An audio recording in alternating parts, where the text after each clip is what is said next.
ലോകത്തെ എല്ലാ സ്ത്രീകളും നിങ്ങളുടെ പിന്നാലെയാണ്. എങ്കിലും നിങ്ങളുടെ ജീവിതത്തിൽ സംതൃപ്തി ഉണ്ടാകില്ല. ദുരിതം ലക്ഷക്കണക്കിന് വഴികളിൽ നിങ്ങളെ തേടിയെത്തും. നിങ്ങളുടെ ഹോർമോണുകളിൽ തെറ്റൊന്നുമില്ല, പക്ഷെ അത് നിർബന്ധിതമാണ്. നിങ്ങളൊരു അടിമ ജീവിതമാണ് നയിക്കുന്നത്. ഏറ്റവും മികച്ച ഫുട്ബോൾ കളിക്കാരിൽ ഒരാളായിരുന്നു. എല്ലാ സിനിമാ നടിമാരും അയാളുടെ സ്വന്തമായിരുന്നു. അയാൾ അത്രയും ദുരിതം നിറഞ്ഞ മനുഷ്യനായിരുന്നു. നമസ്കാരം സദ്ഗുരു. ഇത് വിചിത്രമായി തോന്നാം, പക്ഷേ ഞാൻ ഒരുപാട് സമയം ലൈംഗികതയെക്കുറിച്ച് ചിന്തിക്കുന്നു. ഇത് തെറ്റാണോ? അത് വിചിത്രമൊന്നുമല്ല. പ്രശ്നം ഇതാണ്: നിങ്ങളുടെ ഹോർമോൺ നിങ്ങളുടെ ബുദ്ധിയെ ഹൈജാക്ക് ചെയ്തിരിക്കുന്നു. അത് നിങ്ങൾ ചെയ്യുന്നതല്ല, അത് നിർബന്ധിത പ്രേരണയാണ്, അല്ലേ? നിങ്ങളൊരു കുട്ടിയായിരുന്നപ്പോൾ അതിൽ താല്പര്യമുണ്ടായിരുന്നില്ല. ഒരു സ്ത്രീക്കോ പുരുഷനോ എങ്ങനത്തെ ലൈംഗിക അവയവങ്ങളാണ് ഉണ്ടായിരുന്നത് എന്നതിൽ. എന്നാൽ നിങ്ങൾക്കുള്ളിൽ ഹോർമോണുകളുടെ സ്വാധീനം തുടങ്ങിയപ്പോൾ അതല്ലാത്ത ഒരു ലോകത്തെക്കുറിച്ച് നിങ്ങൾക്ക് ചിന്തിക്കാനാകുന്നില്ല. നിങ്ങളുടെ ഹോർമോൺ നിങ്ങളുടെ മുഴുവൻ ബുദ്ധിയെയും ഹൈജാക്ക് ചെയ്തിരിക്കുന്നു. നിങ്ങൾക്ക് കാണാം, ഒരു പ്രായം കഴിഞ്ഞാൽ നിങ്ങൾക്കുള്ളിൽ ഈ ഹോർമോണുകളുടെ സ്വാധീനം കുറയുമ്പോൾ വീണ്ടും നിങ്ങൾക്ക് ആ താല്പര്യമില്ലാതാകുന്നു. അപ്പോൾ നിങ്ങൾ പിന്നോട്ട് നോക്കുമ്പോൾ നിങ്ങളാണ് അതെല്ലാം ചെയ്തത് എന്ന് വിശ്വസിക്കാൻ കഴിയില്ല. ഈ കാര്യങ്ങളെക്കുറിച്ച് നിങ്ങൾക്ക് എന്തുമാത്രം ഭ്രാന്തായിരുന്നു. അത് നിങ്ങൾ തന്നെ ആയിരുന്നു എന്ന് വിശ്വസിക്കാനാവില്ല. അതിനാൽ ഇപ്പോൾ നിങ്ങളെ ഹോർമോൺ ഹൈജാക്ക് ചെയ്തിരിക്കുകയാണ്. നിങ്ങളുടെ രസതന്ത്രം നിങ്ങളെ ഹൈജാക്ക് ചെയ്യുമ്പോൾ എങ്ങോട്ട് പോകണം എന്നത് നിങ്ങൾക്ക് തീരുമാനിക്കാനാവില്ല. അത് നിർബന്ധിതമായി സംഭവിക്കും.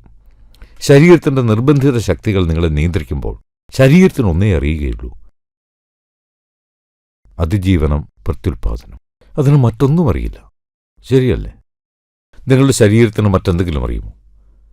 അപ്പോൾ ശരീരത്തിൻ്റെ വഴിക്ക് നിങ്ങൾ പോയാൽ കുറച്ച് സുഖം നിങ്ങൾ അനുഭവിച്ചേക്കാം. അത് സംഭവിക്കില്ല എന്നല്ല. ശരീരത്തിൻ്റെ വഴി തെറ്റൊന്നുമല്ല, അത് പരിമിതമാണെന്ന് മാത്രം. പരിമിതമാകുന്നതിൽ തെറ്റൊന്നുമില്ല. എന്നാൽ അതല്ല ആത്യന്തികമായത്, അത്രയേ ഉള്ളൂ. പരിമിതമായൊരു ജീവിതം തെറ്റാണോ? അതൊരു തെറ്റല്ല, അതിൽ തെറ്റൊന്നുമില്ല. എന്നാൽ നിങ്ങളുടെ ജീവിതത്തിൽ ഒരിക്കലും സംതൃപ്തി ഉണ്ടാകില്ല, അത്രയേ ഉള്ളൂ. നിങ്ങൾക്ക് എന്തൊക്കെയുണ്ടെങ്കിലും, എത്രമാത്രം ഉണ്ടെങ്കിലും നിങ്ങളുടെ ജീവിതത്തിൽ സംതൃപ്തി ഉണ്ടാകില്ല. ഇപ്പോൾ നിങ്ങൾ എതിർ ലിംഗത്തിൽ ഉള്ളവരെക്കുറിച്ച് ചിന്തിച്ചുകൊണ്ടിരിക്കുന്നു. നാളെ ഞാൻ നിങ്ങൾക്ക് ഒരു വരം തരുന്നുവെന്ന് സങ്കല്പിക്കുക. ലോകത്തെ എല്ലാ സ്ത്രീകളും നിങ്ങളുടെ പിന്നാലെയാണ്. നിങ്ങൾക്ക് കാണാം, നിങ്ങളുടെ ജീവിതത്തിൽ അപ്പോഴും സംതൃപ്തി ഉണ്ടാകില്ല, അല്ലേ? നിങ്ങളുടെ ജീവിതത്തിൽ അപ്പോഴും സംതൃപ്തി ഉണ്ടാകില്ല. അത് തീർച്ചയായും നിങ്ങളെ ഒരു പരിധിക്കപ്പുറം കൊണ്ടുപോകില്ല. അത് നിങ്ങൾക്കല്പം സുഖവും നിങ്ങൾക്കല്പം വേദനയും നൽകും.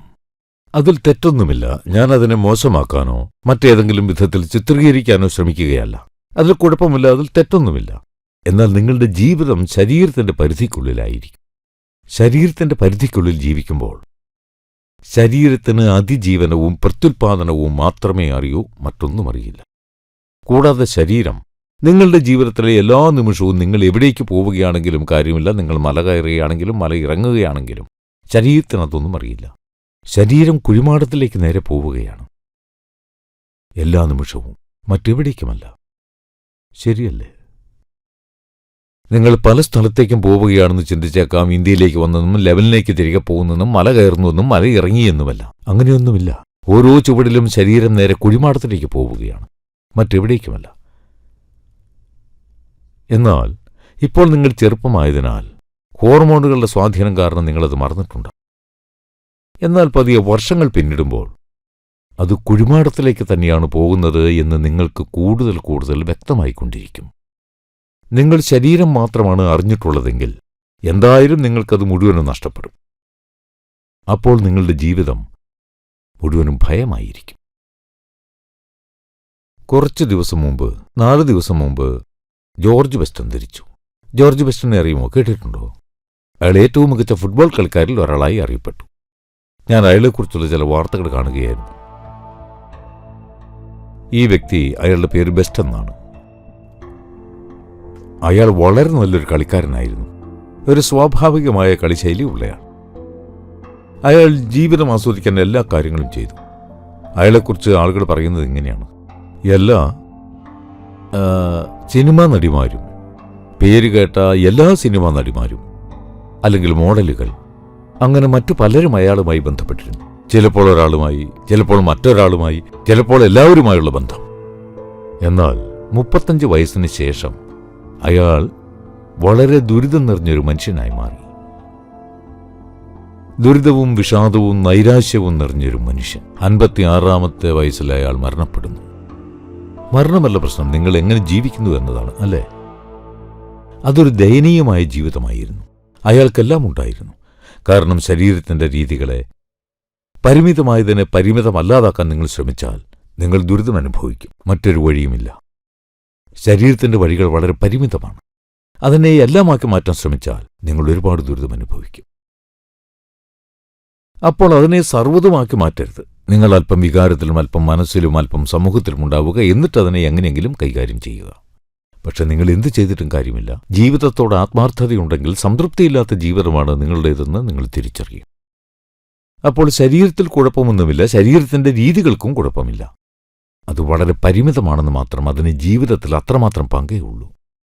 അത് ജീവിതം മുഴുവൻ വലിച്ചു നീട്ടാൻ ശ്രമിച്ചാൽ നിങ്ങൾ ദുരിതം അനുഭവിക്കും. കാരണം നിങ്ങളൊരു മിഥ്യാബോധം സൃഷ്ടിക്കുകയാണ്. ജീവിതത്തിന്റെ സത്യമെന്തെന്നാൽ നിങ്ങളുടെ ജീവിതത്തിൽ ശരീരത്തിന് അത്ര പങ്കേ ഉള്ളൂ. നിങ്ങളത് ജീവിതം മുഴുവൻ വലിച്ചു നീട്ടിയാൽ നിങ്ങൾ സ്വയം ദുരിതം ക്ഷണിച്ചു വരുത്തും. ദുരിതം ലക്ഷക്കണക്കിന് രീതിയിൽ സംഭവിക്കും. സ്വയം പെർഫെക്റ്റ് ആണെന്ന് കരുതുന്ന ആളുകൾ അവർക്കൊന്നും സംഭവിക്കില്ല എന്നവർ കരുതുന്നു. അത്തരം ആളുകൾക്ക് കുറച്ച് കഴിയുമ്പോൾ എന്ത് സംഭവിക്കുമെന്ന് നിങ്ങൾ കാണണം. ജീവിതത്തിന് അതിൻ്റെതായ മാർഗങ്ങളുണ്ട്. നിങ്ങളെ തകർക്കാനും തളർത്താനും നിങ്ങളെ പാഠം പഠിപ്പിക്കാനും ലക്ഷക്കണക്കിന് വഴികളുണ്ട്. നിങ്ങൾ വിചാരിക്കാത്ത വഴികളിൽ അത് നിങ്ങൾക്ക് സംഭവിക്കും. അതെ, ചുറ്റുമുള്ളവർക്ക് സംഭവിക്കുന്നത് കണ്ടിട്ടില്ലേ? അപ്പോൾ ഹോർമോണുകൾ തെറ്റൊന്നുമല്ല, പക്ഷെ അത് നിർബന്ധിതമാണ്. നിങ്ങൾ നിർബന്ധിതമായി ജീവിതം ജീവിക്കുമ്പോൾ അതൊരു അടിമ ജീവിതമാണ്, അല്ലേ? നിങ്ങൾക്കൊരടിമയാകണമോ? നിങ്ങളിലെ എന്തോ ചിലത് ഒരടിമയാകാൻ ആഗ്രഹിക്കുന്നില്ല, ശരിയല്ലേ? ഒരടിമയാകാൻ സാധിക്കാത്ത എന്തോ ചിലത് നിങ്ങൾക്കുള്ളിലുണ്ട്. നിങ്ങൾ ആരുടെ അടിമയാണെങ്കിലും അല്ലെങ്കിൽ എന്തിൻ്റെ അടിമയാണെങ്കിലും ഒരിക്കലൊരടിമയായാൽ നിങ്ങളറിയാതെ നിങ്ങൾക്ക് വിഷാദം നിറഞ്ഞൊരു മുഖമുണ്ടാകും.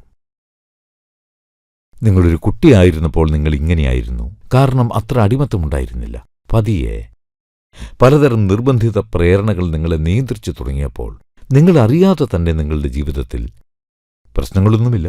നിങ്ങളുടെ ബിസിനസ് നന്നായി നടക്കുന്നു, നല്ലൊരു കുടുംബമുണ്ട്, നല്ല ബന്ധങ്ങളുണ്ട്, നിങ്ങൾക്ക് ആവശ്യത്തിന് പണമുണ്ട്, എല്ലാമുണ്ട്. എങ്കിലും പതിയെ മുഖം വിഷാദം നിറഞ്ഞതായി മാറുന്നു. സന്തോഷത്തോടെ ഇരിക്കാൻ നിങ്ങൾ എന്തൊക്കെയാണ് ചെയ്യുന്നത്? ആളുകൾ ധനികരും പ്രായമുള്ളവരുമാകുമ്പോൾ സന്തോഷത്തോടെ ഇരിക്കാൻ അവർ എന്തും ചെയ്യുന്നത് നിങ്ങൾ കാണും, അങ്ങനെയല്ലേ? അവർക്കൊരു നിർവാഹമില്ലാതെ ആകുന്നു. കാരണം ജീവിതത്തിന്റെ ചെറിയ വശത്തെ നിങ്ങളെല്ലാമാക്കി തീർക്കാൻ ശ്രമിക്കുന്നു. അത് ഫലിക്കില്ല. കൂടാതെ ഇന്ന് പ്രത്യേകിച്ച് ഇങ്ങനൊരു സംസ്കാരമുണ്ടായി വരുന്നു, പ്രത്യേകിച്ച് പടിഞ്ഞാറൻ സമൂഹങ്ങളിൽ. അവർ ശരീരമാണ് എല്ലാം എന്ന് പറയുന്നു. പറഞ്ഞറിയിക്കാനാകാത്ത ദുരിതമാണ്. ഒരു കാരണവുമില്ലാതെ അവർ കഷ്ടപ്പെടുകയാണ്.